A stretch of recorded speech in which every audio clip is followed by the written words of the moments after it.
Every chapter begins with actually and ends. So every chapter is bookended with a loosely chronological autobiography.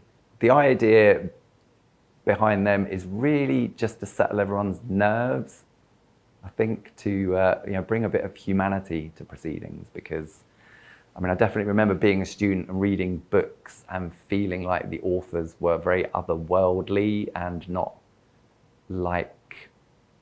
exactly not like me, but just a bit like they existed on a different plane of existence to me. And I definitely don't exist on a different plane of existence, at least not intellectually, to other people. So I wanted to bring stuff into the book that kind of shows everyone what a bumbling fool I am. And the best way to do that is to have some autobiographical stories. So they're just like stupid stories. They're supposed to be a bit light-hearted, and they are supposed to just ease everyone into the chapter gently. So you can at least get past the first page and think, well, that wasn't too bad. I mean, it's just some old bloke rambling on about his childhood.